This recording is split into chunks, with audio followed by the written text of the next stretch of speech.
Usual feature that you find here at Kaneshie Market, the traffic on that particular stretch is back with a lot of people going about their normal duties. Now, before we got to the Kaneshie Market, we were at the Malam Market where market women were observing, social distancing. At the Kaneshie Market at the bus terminal, we've been here for the past 30 minutes just observing. Out of 10 people you find, just 2 of them, will be in masks. But you should sanitizer, no? And social distancing, so yeah.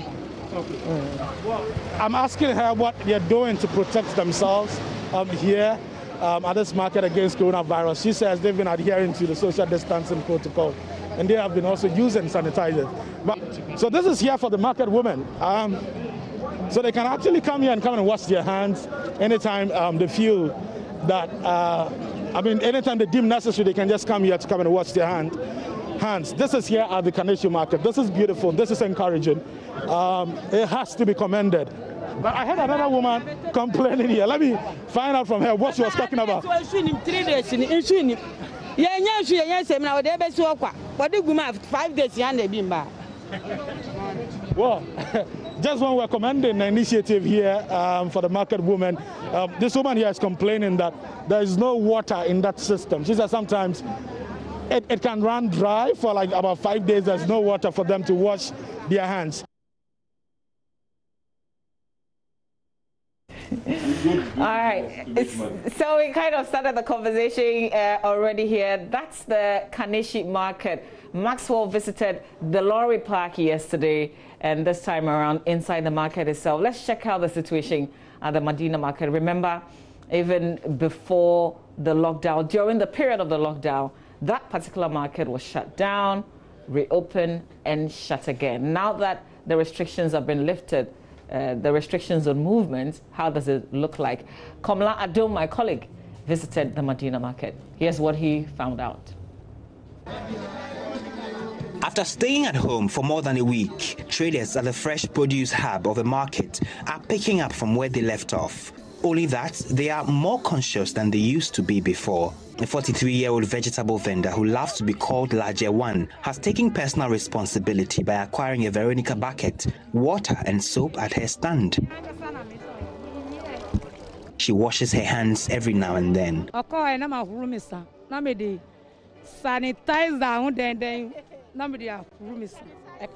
Immediately after I serve my clients, I wash my hands and use the sanitizers.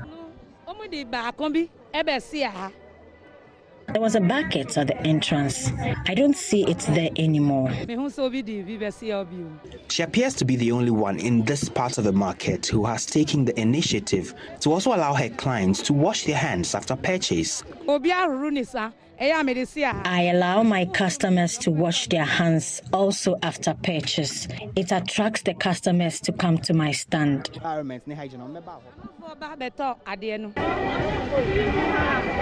Others want municipal authorities to provide Veronica buckets and sanitary equipment at the entrance of the market for easy hand washing. When we go to other markets, we see the Veronica buckets there. Over here, we haven't seen any.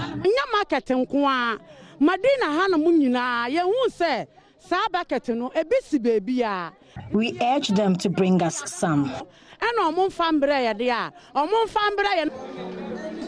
In the yard, which used to be crowded with retailers out to purchase the freshest vegetables and foodstuff every day, the traders are practicing some level of social distancing.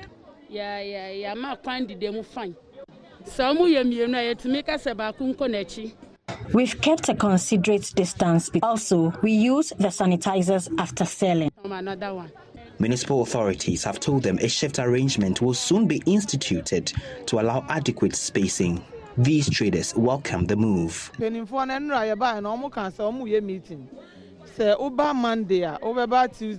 have been told a shift system will be implemented.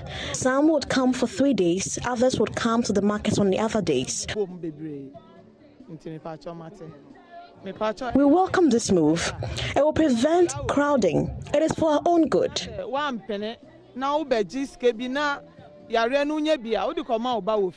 At the end of the day, no. Why also? There is, however, some clarity needed considering the perishable nature of their wares.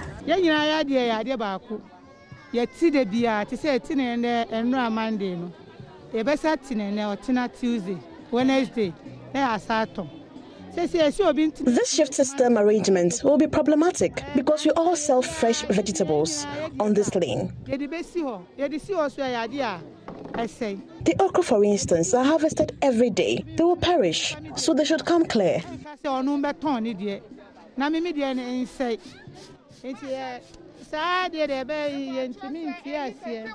the fringes of a market, however, vehicles and humans compete for space. It is almost a beastly scramble. These traders on the shoulders of the road have been blamed for disregarding market rules to remain here.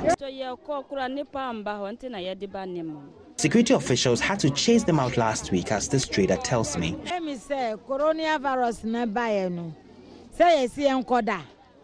Because of the COVID-19, the security officials chased us away with canes. But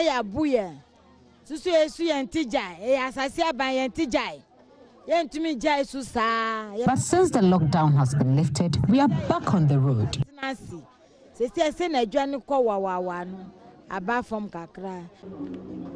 But with life getting back to normal after the lifting of restrictions on movements, they are back where they do business, like they never left. They will continue to battle for space with vehicles, and as for hygiene precautions in the face of a coronavirus pandemic, you'll have to be here to see for yourself.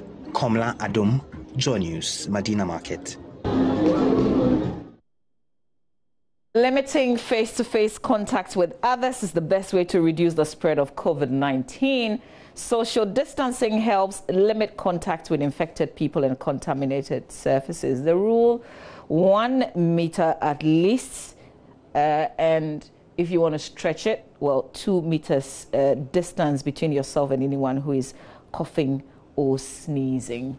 And if the person happens to have COVID-19, then it means that your chances of getting it will be really, really low. But as you saw there, that's not something that can be practiced in the market, or can it? As the lockdown was lifted, we've seen MMDAs now trying to re-strategize because, as you know, it was only lifted Sunday nights.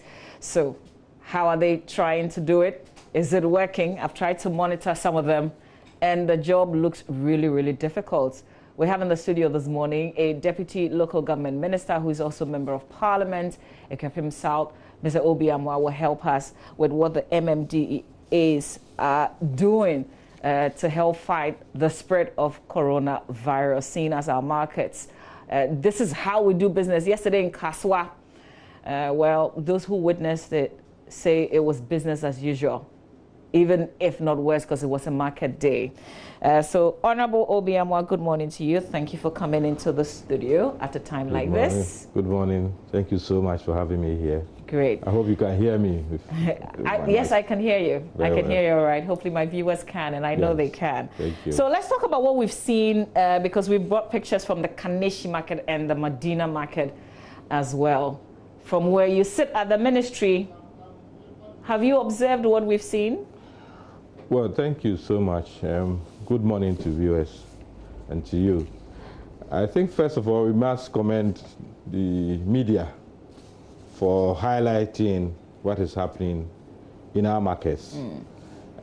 If we all recall, when the president said that restrictions had been imposed on gatherings, it was for conferences, workshops, funerals, churches, attendance, the mosque, all those things.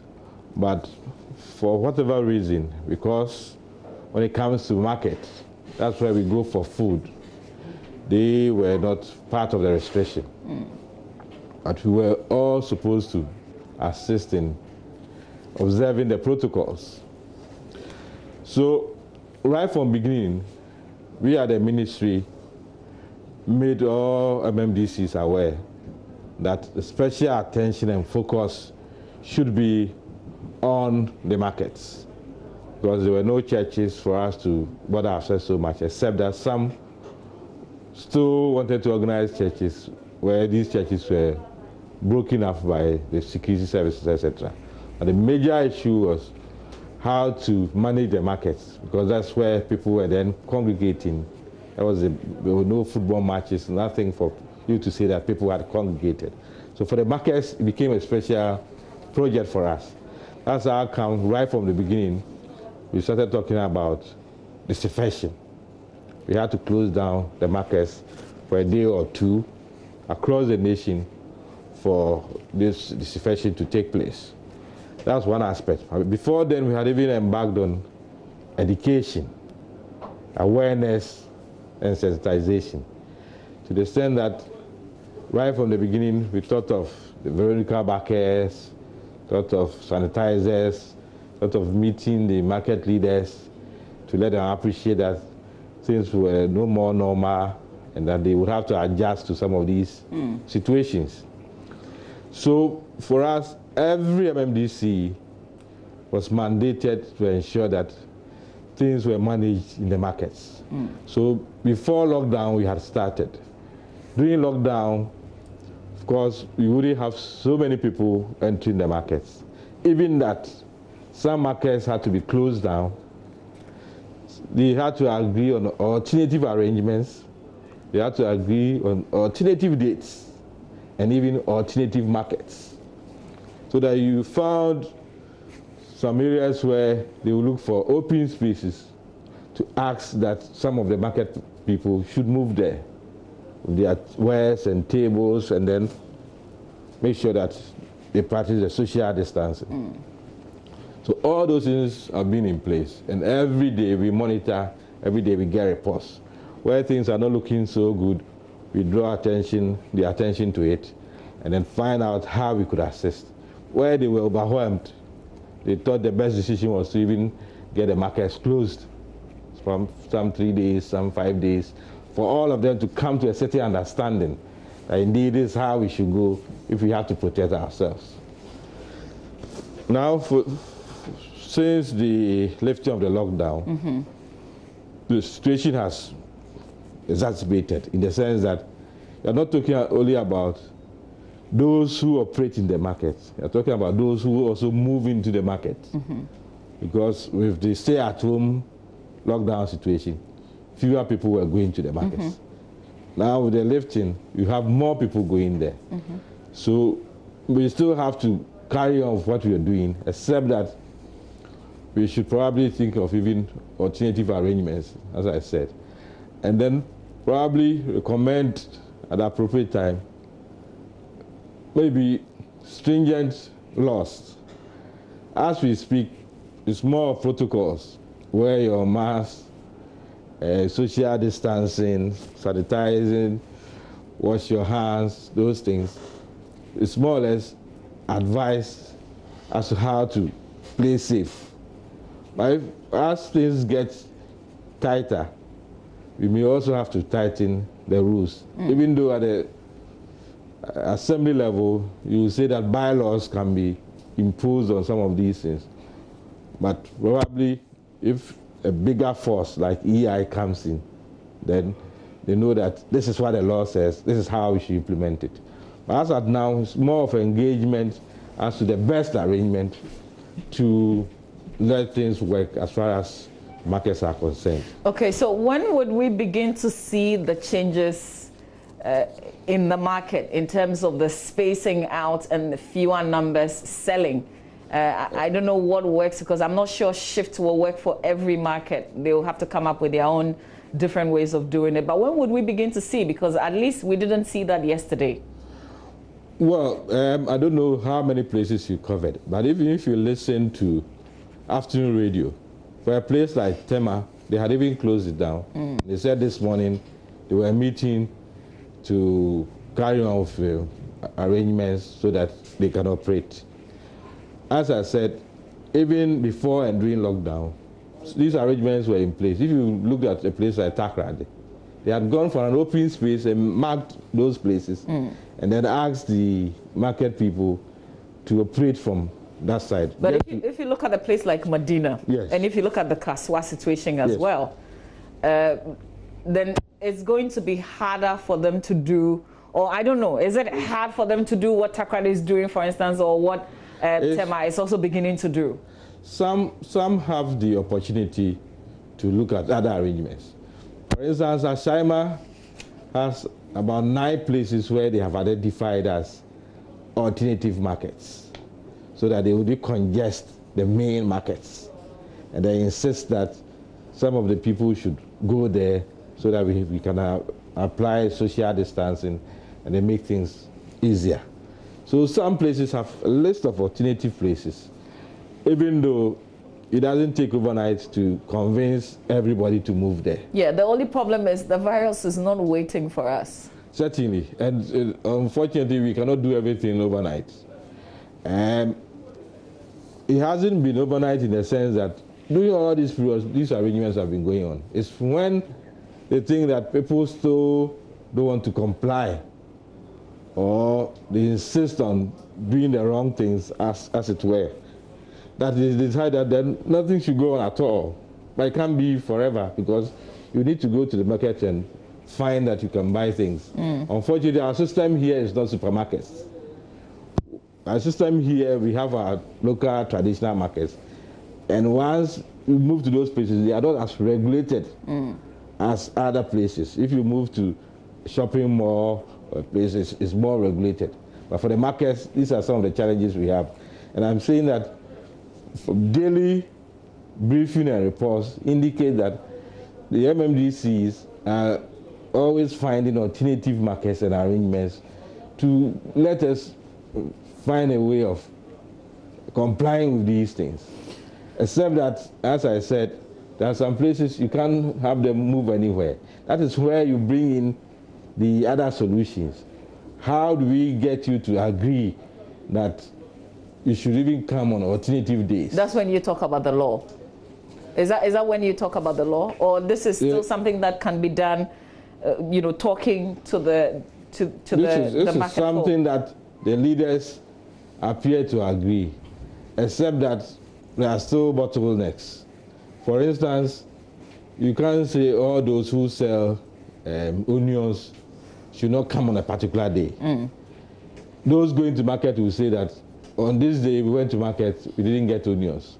So the following day, it will then mean that people should be going to market every day, because it's not every item that they will get on that day. So that arrangement needs to be fine-tuned. Fine-tuning means that half of onion sellers should come and half should not come.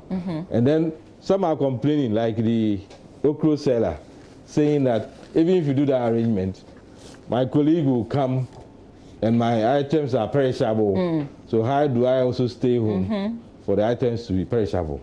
What then is the alternative? Is it for you to have better storage, so that if you don't turn up on a particular day or two, you can still have your goods intact to be able to sell on the day that you are supposed to appear there? All those things are things that we've been discussing for a long time, and as the challenges come, we also see how we push it. But there are some that I believe that we may have to, like wearing masks. We have to impose restrictions or pass a law which will demand that everybody entering the market, everybody operating the market should wear a mask. And if you enter, you don't wear a mask, do we give you one free of charge, or do you purchase it before you enter the market? These are things that can be implemented, even if we have to pass a law to implement it. If you don't come to the market, you don't wear a mask, you are turned away. That one is for our own safety, it's for the general safety, not only your safety. Those things can be put in place. The others are the business side of it, where don't come today, let somebody else come. And the person who doesn't come thinks that he's losing business. Those are the issues that we should look at. As for washing hands and the protocols, it's a must. At the point, it has to be imposed on them. So which ones are we going for? Which ones are we going for? So if are we saying specific markets? So Medina, what will work in Medina won't work in Malamata? Yes. Or Makola, for instance? As I said, some areas have come to certain arrangements, move to other places. That makes you then have alternative markets. so that there will be social distancing and there will be space. Some places to look at alternative arrangements. The challenge is, for how long would they agree to have such situations? Like, come this day, don't come this day. It's an emergency situation, it's not a normal situation. So we put all the arrangements in place. Some have moved very far in those arrangements.